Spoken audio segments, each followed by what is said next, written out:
En los vídeos anteriores hemos visto la función de nutrición, es decir, la forma en la que el organismo capta las sustancias necesarias para vivir del exterior, las introduce en el interior, las distribuye por todo el cuerpo, genera los residuos y expulsa los residuos. En los siguientes vídeos vamos a estudiar la función de relación. Ahora hemos utilizado en muchas ocasiones la palabra coordinación. Hemos insistido en que para mantener la vida del organismo, todas las células deben trabajar coordinadas, realizando su función en el momento que deben hacerlo y de la forma adecuada. Para lograr esta coordinación, necesitamos que haya una información que fluya por dentro del organismo, indicando a cada órgano qué función deben hacer en cada momento o cuándo detenerse de hacer esa función.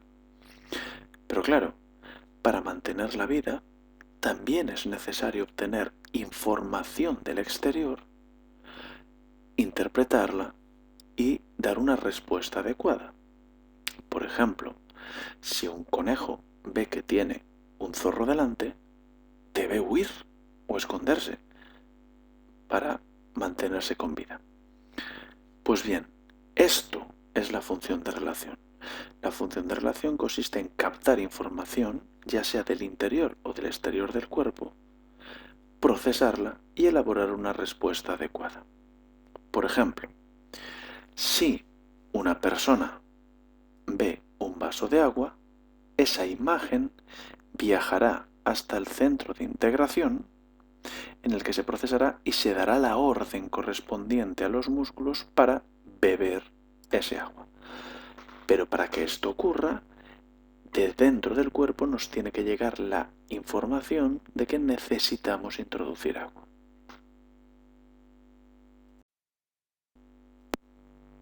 De este modo tenemos los estímulos. Un estímulo es cualquier información que pueda ser interpretada por un organismo vivo. Estos estímulos siempre llegarán a un receptor adecuado. Por ejemplo, las imágenes llegan por los ojos, los sonidos llegan por el oído. El dolor se percibe con diferentes receptores de dolor que tenemos distribuidos por todo el cuerpo. Estos receptores deben enviar esa información a los centros de coordinación, que serán los encargados de decidir la respuesta que se va a llevar a cabo. La información con la respuesta que se va a llevar a cabo se lleva hasta los efectores, que son los que llevarán a cabo la respuesta indicada por los centros de coordinación. Al proceso por el que los receptores captan un estímulo lo llamamos percepción. El proceso de procesado de la información que realizan los centros de coordinación lo llamamos integración. Y al proceso por el que los efectores llevan a cabo la respuesta lo llamamos respuesta. ¿Quién se encarga de la percepción? De la percepción se encargan los sentidos, que como veremos más adelante hay bastantes más de 5. La integración se lleva a cabo o por el sistema nervioso o por el sistema endocrino. Y la respuesta es llevado a cabo por los efectores o por el propio sistema endocrino que al mismo tiempo que elabora la respuesta, la lleva a cabo. Empecemos estudiando entonces el sistema nervioso. El sistema nervioso, al fin de cuentas, no es más que el conjunto de todas las neuronas del cuerpo conectadas, generando una red por la que se transmite información y se procesa en los órganos adecuados. Esquematizar la forma en la que funciona el sistema nervioso de la siguiente manera. En primer lugar, como dijimos antes, tenemos un estímulo. Este estímulo viaja hasta un receptor. Pero este receptor quiere enviar esa información por el sistema nervioso y para ello lo único que puede hacer es transformarlo en un impulso nervioso. Convierte esa información que le ha llegado del exterior en un impulso nervioso, un impulso eléctrico. Y ese impulso eléctrico es capaz de viajar por las neuronas. ¿Hasta dónde? Hasta el cerebro. Esa información del exterior o del interior de nuestro cuerpo llega hasta el cerebro y el cerebro procesa esa información y elabora una respuesta. Pero esa respuesta se envía también en forma de impulso nervioso, es decir, en forma de impulso eléctrico, una corriente eléctrica que discurre por el interior de nuestras neuronas. Ese impulso nervioso que lleva la respuesta a un efector. Por ejemplo, un músculo, si la respuesta que queremos hacer es generar un movimiento. Y ese efector, como hemos dicho, realiza la respuesta. Ahora vamos a empezar a hablar de la parte inferior de este esquema, de lo que es es decir, del impulso nervioso como tal. Antes de estudiar cómo se transmite el impulso nervioso, vamos a ver las vías por las que éste se transmite, es decir, la neurona.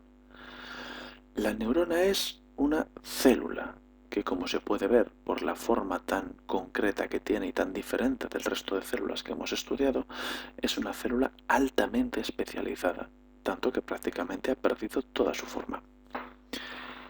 Esta parte central de aquí, lo que llamamos el cuerpo celular, es lo que sería una célula habitual, con su núcleo, su citoplasma, sus mitocondrias, todos los órganos. El cuerpo celular está rodeado de unas ramificaciones a las que llamamos dendritas. Y además de las dendritas, del cuerpo celular surge un tubo muy largo llamado axón. Y este axón está recubierto de una vaina de mielina que aísla al impulso eléctrico y permite que se mueva por la neurona con mayor velocidad. ¿Cómo se mueve el impulso nervioso en una neurona? Tenemos una neurona cuyas dendritas se ven estimuladas, ya sea porque una neurona anterior le manda una información o porque está conectada a un receptor que le da una información. En cualquier caso, al estimular estas dendritas, se genera un impulso eléctrico que atraviesa el axón muy rápidamente, a fin de cuentas es un impulso eléctrico, y al llegar al final del axón se conecta con la siguiente neurona, estimulándola, generando el mismo impulso eléctrico que transcurre a través del siguiente axón y saltando a la siguiente neurona.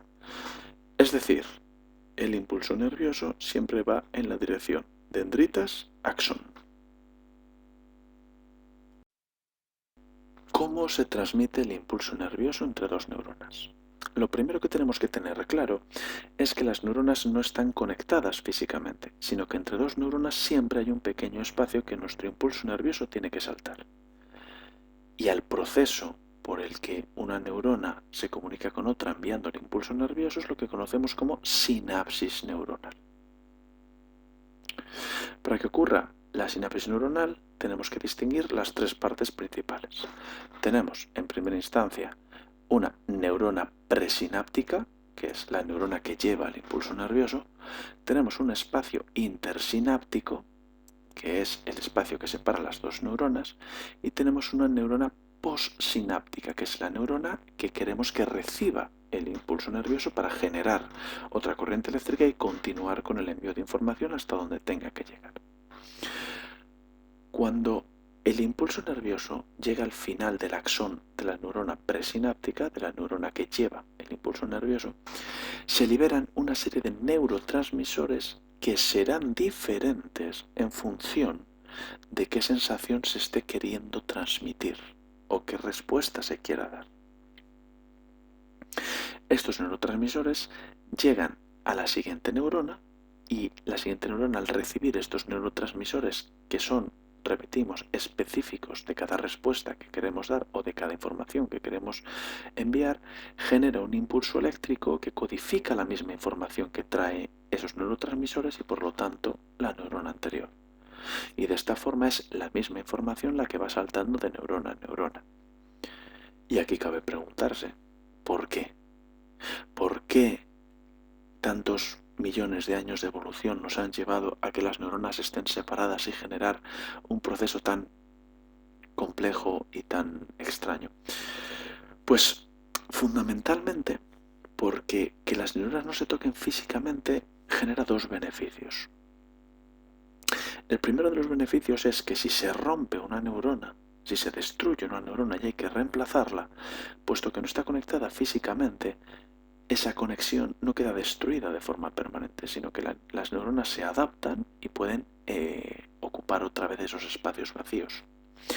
Y la segunda es que al no estar conectadas las neuronas físicamente, se pueden generar nuevas conexiones y pueden aparecer nuevas neuronas que generen caminos neuronales nuevos. Y esto es importantísimo, porque lo que determina la eficiencia del sistema del cerebro y por lo tanto del sistema nervioso no es la cantidad de neuronas que tienes, sino cómo están conectadas. Cuanto más conectadas estén, más potente será ese cerebro y tendrá más capacidad para hacer determinadas cosas. Por lo tanto, insistimos, la sinapsis es la forma en la que el impulso nervioso salta de una neurona a la siguiente.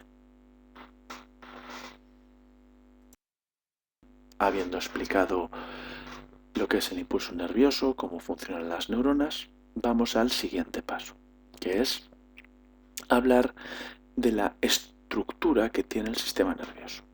El sistema nervioso lo podemos dividir de dos formas diferentes. Lo podemos dividir según su anatomía o lo podemos dividir según su función.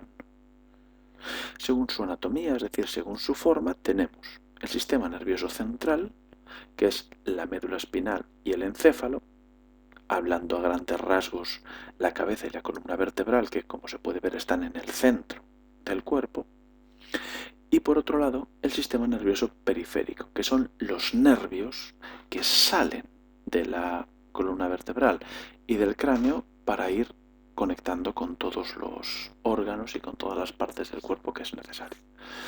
En cuanto a su anatomía, eso es lo que tenemos para el sistema nervioso, una zona central y una zona periférica que sale a través de la central. En cuanto a su función, tenemos el sistema nervioso voluntario, que como su nombre indica se encarga de todas las acciones voluntarias que realizamos de forma consciente porque nosotros queremos. Y por otro lado tenemos el sistema nervioso autónomo o vegetativo, que se encarga de todas esas acciones que se hacen de forma automática dentro de nuestro organismo. Y dentro de este sistema podemos distinguir entre el sistema nervioso simpático o el sistema nervioso parasimpático. Empecemos por la distinción anatómica.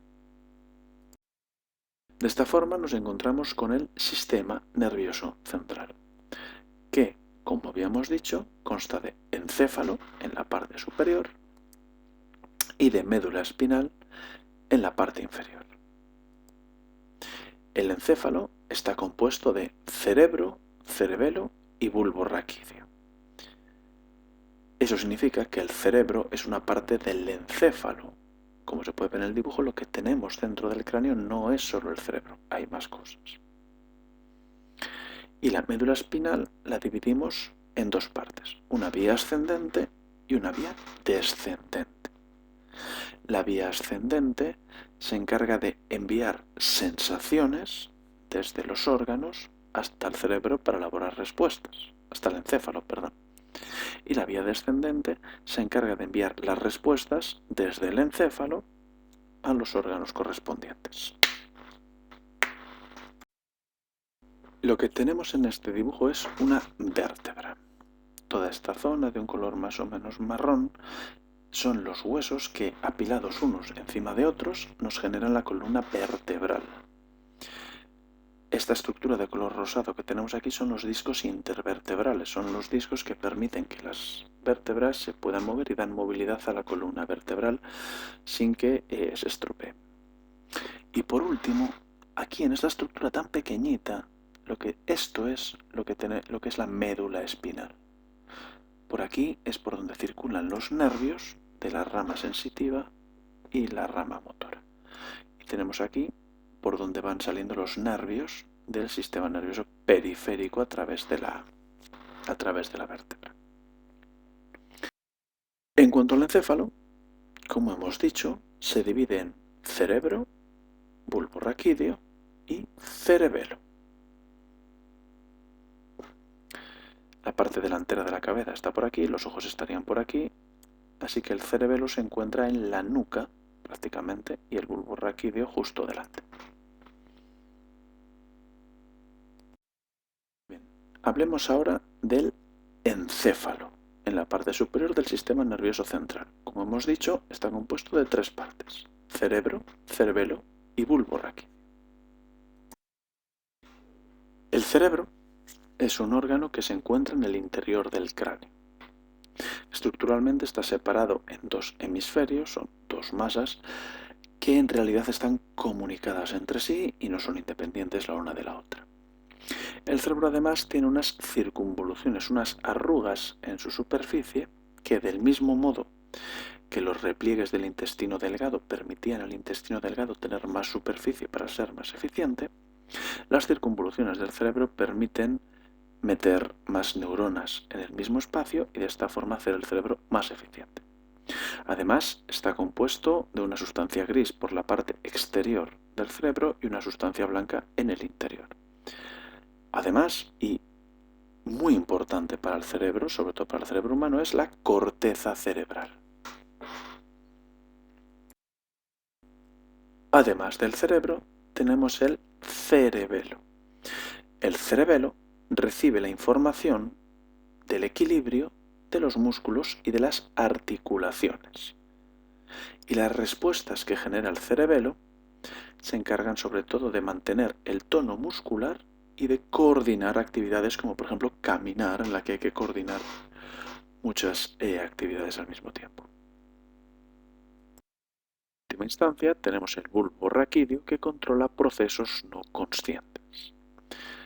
De esta forma queda claro que no todas las respuestas se generan por el cerebro, sino que hay otras estructuras dentro del encéfalo que son capaces de generar respuestas y de generar información por su propia cuenta.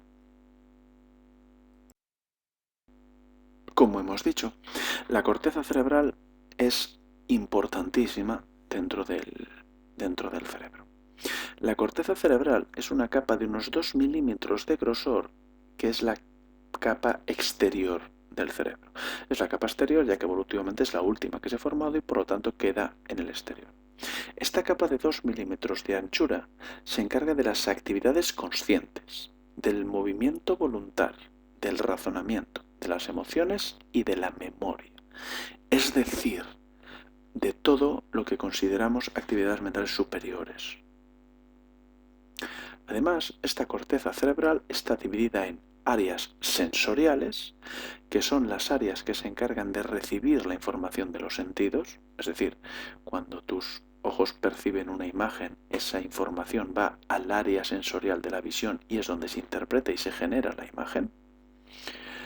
Separadas de las áreas sensoriales están las áreas motoras, que son las que generan la información para mover los músculos, y separadas de estas dos están las áreas de asociación, que se encargan de, en el momento en el que reciben un estímulo exterior, compararlo con la memoria y con otra serie de procesos internos que tenemos.